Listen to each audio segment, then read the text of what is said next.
జై శ్రీరామ్. మృత్యుంజయాయ రుద్రాయ నీలకంఠాయ శంభవే అమృతేశాయ శర్వాయ మహాదేవాయ తే నమః. ఇది మృత్యుంజయ స్వామి వారి యొక్క అద్భుతమైనటువంటి శ్లోకం. భక్తితో పారాయణ చేస్తూ ఉండండి. ఎటువంటి మరణ బాధ కానివ్వండి, మరణ భయం కానివ్వండి, అకాల మరణం కానివ్వండి, ఇవేవి కూడా దగ్గరికి చేరవు. కాబట్టి గొప్ప శ్లోకం ఇది. ఇక ఈరోజు మా అమ్మమ్మ అయినటువంటి లలితమ్మ, మా అమ్మమ్మ పేరు, మా అమ్మమ్మ మహాశివభక్తురాలు. ఒక అద్భుతమైనటువంటి శ్లోకాన్ని రచించింది. మా అమ్మ నాకు నేర్పించింది ఆ శ్లోకం. ఆ శ్లోకాన్ని పద్యం అది. ఆ పద్యాన్ని నేను మీకు వినిపిస్తాను, ఒక్కసారి వినండి. చాలా గొప్పగా ఉంటుంది. నాకు చాలా ఇష్టమైనటువంటి పద్యం అది. ఇందులో మా అమ్మమ్మ అంటోంది, భండ సంసారంబు భ్రాంతి చెందుటే కాని భగవంతుని చూచటి భాగ్యమెప్పుడు. ఎప్పుడు చూసినా పొద్దున్న లేచింది మొదలుకొని గిన్నెలు కడుక్కోవటం, ఇల్లు తుడుచుకోవటం, బట్టలు ఉతకటం, పిల్లలకి వండి పెట్టడం, ఇదే సరిపోతోంది. భండ సంసారం తెగదు, తెల్లారదు. భ్రాంతి చెందటమే కానీ భగవంతుని చూచటి భాగ్యం ఎప్పుడో. అద్భుతం కదండి. మొదటి వాక్యం ఎంత గొప్పగా ఉంది. కాబట్టి ఆ యొక్క కర్మని ఆచరిస్తూ మనస్సు భగవంతుడి వైపు ఉండాలి. భండ సంసారంబు భ్రాంతి చెందుటే గాని భగవంతుని చూచటి భాగ్యం ఎప్పుడు. ఇల్లాలికెప్పుడు ఇంటి పనులే కాని ఇనకులేశుని పూజ సల్పుడెప్పుడు. ఎప్పుడు ఇల్లాలికి ఇంటి పనులతోటే సరిపోతుంది, కానీ ఆ యొక్క రామచంద్రమూర్తిని సేవించేది ఎప్పుడు. ఇల్లాలికెప్పుడు ఇంటి పనులే కాని ఇనకులేశుని పూజ సల్పుటెప్పుడు. పిల్లల యందున ప్రేమ చూచుటే కాని ప్రేమతో రఘురామ అని పిలుచుటెప్పుడు. అసలు ఆ వాక్యం ఉచ్చరించగానే దాని అర్థం తెలిసిపోతుంది మనకి. పిల్లల మీద ప్రేమను చూపించడమే కానీ ప్రేమతో రఘురామా అని పిలిచేది ఎప్పుడు. కుదరడంలా. ఎప్పుడు మనస్సు గందరగోళంగా ఉంటోంది. కానీ ఆ యొక్క మనస్సులో అంకిత భావం, ఆ స్వామి మీద అనంతమైన భక్తి ఉదయించట్లా. అంత హడావిడిగా ఉంటోంది. ప్రేమతో రఘురామ అని పిలవలేకపోతున్నా. పిల్లల యందున ప్రేమ చూచుటే కానీ ప్రేమతో రఘురామ అని పిలుచుటెప్పుడు. బంధుమిత్రుల చూచి సంతసించుటే కాని భగవంతుని చూచటి భాగ్యమెప్పుడు. బంధువుల్ని, మిత్రుల్ని, అందరినీ చూసి సంతోషిస్తున్నాం, కానీ అసలైన విరాట్ రూపం, ఆ శ్రీకృష్ణ పరమాత్మ యొక్క విరాట్ రూపాన్ని చూసేది ఎప్పుడు. పరమశివుడి యొక్క విరాట్ రూపాన్ని చూసేది ఎప్పుడు. ఏమిటా పరమశివుడి యొక్క విరాట్ రూపం? కాశీ. ఈరోజు నేను మీకు చూపించబోతున్నాను విరాట్ రూపాన్ని, శివుడి యొక్క విరాట్ రూపాన్ని మీకు చూపించబోతున్నాను. కాశీ మొత్తం కూడా పరమేశ్వరుడి యొక్క స్వరూపం. అటువంటి స్వరూపం మొదటి నుంచి ఆపాద మస్తకం మహాశక్తి స్వరూపమే. అక్కడ ఒక్కొక్క స్థానంలో ఒక్కొక్క శివలింగం ఉద్భవించింది. ఆ శివలింగాల పేర్లు, ఆ మహిమను మీకు ఈరోజు తెలియజేయబోతున్నాను. కాబట్టి బంధుమిత్రుల చూచి సంతసించుటే కానీ భగవంతుని చూచటి భాగ్యం ఎప్పుడు. ఇట్టి సంసార భారంబు బాపవయ్యా రార సర్వేశ జగదీశ కావుమయ్యా నీకు మృక్యదానోదేవ నీలకంఠ నా మీద దయచూడు నయముతోడా. దయతో నన్ను అనుగ్రహించు తండ్రి. ఇటువంటి బండ సంసారంలో ఉన్నా నేను, నన్ను ఉద్ధరించి రక్షించు మహాదేవ. రామచంద్రమూర్తి, శివ, అందరినీ, ఇందులో మొత్తం సమస్త దేవీ దేవతల్ని జాగ్రత్తగా తీసుకొచ్చింది మా అమ్మమ్మ, మహాతల్లి. చూడండి, మీకు ఈరోజు నేను అంగప్రదక్షిణ, మొత్తం ఇదొక యాత్ర ఉందన్నమాట. కాశీ మొత్తం కూడా పరమేశ్వరుడి యొక్క స్వరూపం. శిరస్సు దగ్గర నుంచి పాదాల వరకు కూడా మహాశక్తివంతమైనటువంటి దేవతలు వెలిశారు, ఆవిర్భవించారు. మీకు ఆ ఫోటో కూడా నేను పంపించాను, మీరు భక్తితో గమనించి ఉంటారు. ఇప్పుడు నేను ఆ యొక్క చిత్రపటాన్ని మీరు జాగ్రత్తగా గమనిస్తూ ఉండండి. దాని వివరణ మీకు తెలియజేస్తాను. అద్భుతమైనటువంటి స్వరూపం కాశీ మొత్తం ఈరోజు దర్శిస్తున్నారు మీరు. విరాట్ రూపం బంధుమిత్రుల చూచి సంతసించుటే కాని భగవంతుని చూచటి భాగ్యం ఇప్పుడు చూస్తున్నారు మీరు విశ్వనాథుణ్ణి. కైలాస పర్వతం కూడా శివుడి యొక్క స్వరూపమే, పరమశివుడి యొక్క విరాట్ రూపమే కైలాస పర్వతం. అలాగే కాశీ కూడా పరమశివుడి యొక్క విరాట్ రూపం. ఇప్పుడు దర్శిద్దాం. కేదారేశ్వరుడు మొత్తం 3 ఖండాలు, ఓంకార ఖండం, విశ్వనాథ ఖండం, కేదార ఖండం, 3 ఖండాలు. కేదార ఖండంలోని కేదారేశ్వర స్వామి వారు ఈ కాశీకి అంటే పరమేశ్వరుడికి, పరమేశ్వరుడు అంటే కాశీ, 2 అభేదం. విశ్వనాథ అన్నా కాశీ అన్నట్లే, కాశీ అన్నా విశ్వనాథ నామం జపించినట్లే. ఇది బాగా గుర్తుపెట్టుకోవాలి. కాశీ కాశీ అంటుంటే మనకి విశ్వనాథుణ్ణి స్మరించినట్లు కాదు అని అనుకోవక్కర్లేదు. కాశీ అనే 2 అక్షరాలలో 700 మహామంత్రాలు నిక్షిప్తమై ఉన్నాయి. మొత్తం సమస్త దేవీ దేవతలు ఆ 2 అక్షరాలలో ఉన్నారు. కాబట్టి చాలా తేలిక కూడా. ప్రతిరోజు ఒక 1000 జపం చేయండి, సహస్ర జపం, కనీసం 1000 జపం చేసుకోవాలి ప్రతి మనిషి కూడా. చాలా తేలికగా అయిపోతుంది. 20 నిమిషాలు లేదా అరగంటలో సహస్ర జపం పూర్తయిపోతుంది. ఒక కుర్చీలో కూర్చొని కళ్ళు మూసుకొని విశ్వనాథుణ్ణి ధ్యానిస్తూ ఆ విశ్వనాథ లింగానికి గంగాజలంతో అభిషేకం చేస్తూ కాశీ కాశీ కాశీ కాశీ కాశీ కాశీ కాశీ అని జపం చేయండి. మీకు అసలు 40 రోజుల్లో మీకు అద్భుతమైనటువంటి మార్పు కనిపిస్తుంది.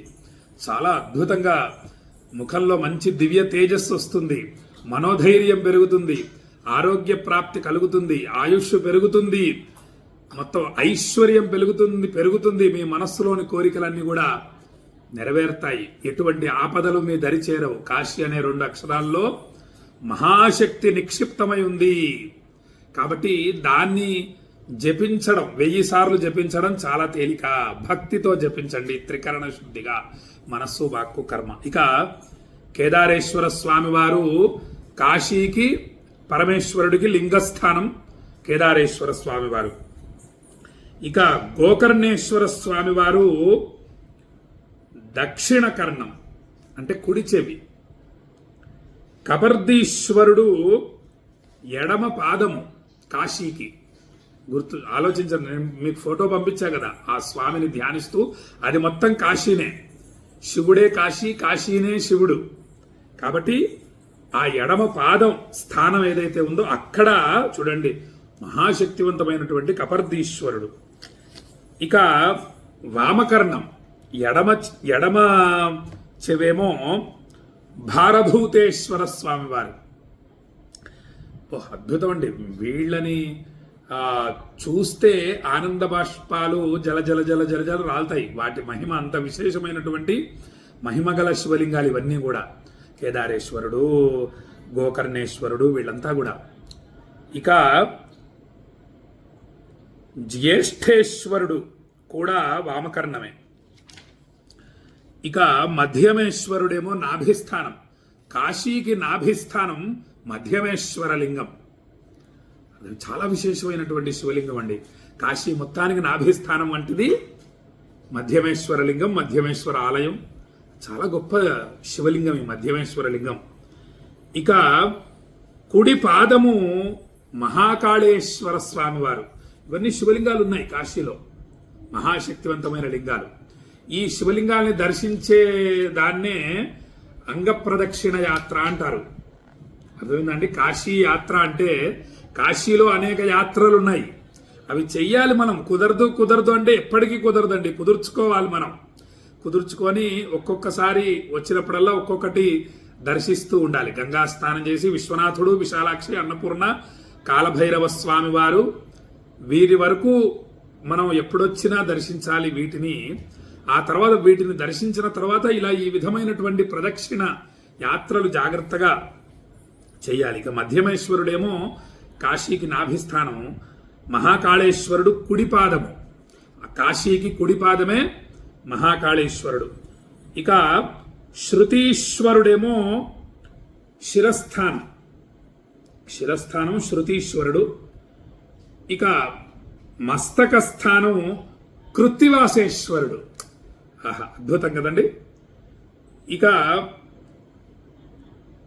శిఖాస్థానం అకార రూప రూపాత్మక శివుడు.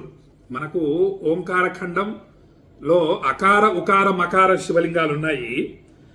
శిఖాస్థానం, స్వామివారికి శిఖ ఏదైతే ఉందో ఆ యొక్క స్థానం అంతా కూడా అకార రూపాత్మకమైనటువంటి శివుడు. ఇక ఓంకార రూపాత్మకమైన శివుడు ఆ జటాజూటమే. మళ్ళీ ఏది? ఓంకారేశ్వరు. అకార ఉకార మకార లింగాలు చెప్పాను కదా. ఓంకారేశ్వర రూపము కూడా శిఖాస్థానము. ఇక ఉకార రూపాత్మకమైనటువంటి ఓంకారేశ్వరుడు.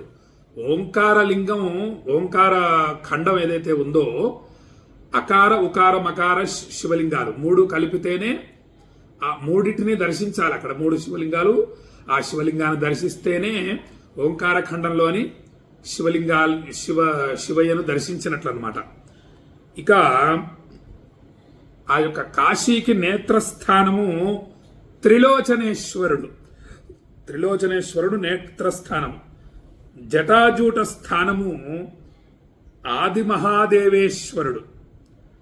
ఆది మహాదేవుడు జటాజూట స్థానం. ఇక మనస్సు ఆత్మవీరేశ్వరుడు.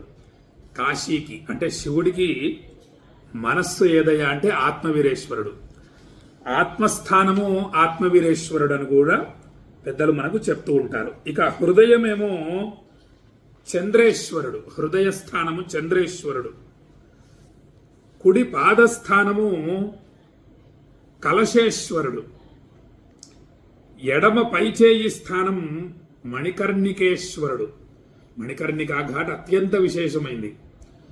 అక్కడ మణికర్ణికేశ్వర స్వామివారు ఉన్నారు. పై నుంచి జలం పోస్తే అవి కింద స్వామివారి మీద, శివలింగం మీద పడతాయి. చాలా అద్భుతంగా ముచ్చటగా ఉంటుంది. నేను వెళ్ళినప్పుడల్లా అలా జలం తీసుకొని అలా పైనుంచి పోస్తూ ఉంటా, హరహర మహాదేవ అని. అవి వెళ్ళి కింద స్వామివారి మీద పడుతూ ఉంటాయి. చాలా బాగుంటుంది మణికర్ణికేశ్వర లింగం. ఇక అద్భుతమైనటువంటిది ఎడమ క్రింది చెయ్యి. కాశీకి ఎడమ క్రింది చెయ్యి, శివుడికి ఎడమ క్రింది చెయ్యి ఏమో ధర్మేశ్వరుడు. విశాలాక్షి అమ్మవారి పక్కన ధర్మేశ్వర స్వామివారి ఆలయం ఉంది. ఆ స్వామివారిని దర్శిస్తే 10,000 గాయత్రి జపం చేసిన ఫలితం లభిస్తుంది. కాబట్టి కాశీ విశాలాక్షి అమ్మవారిని దర్శించుకొని వచ్చేస్తుంటారు చాలా మంది తెలియక. ఆ పక్కనే ధర్మేశ్వరుడి ఆలయంలో స్వామివారిని దర్శించండి, చాలా విశేషం. ఇక కాశీకి వీర్యస్థానము శుక్రేశ్వరుడు. కాళీ అమ్మవారి ఆలయం పక్కనే ఈ యొక్క శుక్రేశ్వర స్వామివారు ఉంటారు. శుక్రేశ్వర కూపము కూడా ఉంటుంది. ఆ కూపం పక్కనే శుక్రేశ్వరుడి ఆలయం ఉంటుంది. చాలా శక్తివంతమైంది. భక్తితో సేవించే ప్రయత్నం చేయండి. ఇక కాశీకి కుడి పై చేయి అవిముక్తేశ్వరుడు. అవిముక్తేశ్వర లింగం. భూమి మీద శివుడు శివలింగ ప్రతిష్ఠ చేశాడు. మొట్టమొదటి శివలింగం ప్రతిష్ఠ చేసింది బ్రహ్మాది దేవతలకు కూడా తెలియదు. శివుడు శివలింగ ప్రతిష్ఠ చేసి తన యొక్క శక్తిని ఆ శివలింగంలో నిక్షిప్తం చేశాడు విశ్వనాథుడు. ఆ శివలింగమే కుడి పై చేయి కాశీకి. ఇక మన విశ్వనాథుడు కుడి క్రింది చేయి. కాశీ విశ్వనాథ లింగం ఏదైతే ఉందో అది కాశీ మొత్తానికి కూడా కుడి క్రింది చెయ్యి. ఇది మొత్తం కాశీ మొత్తాన్ని మనం ఈరోజు దర్శించాము.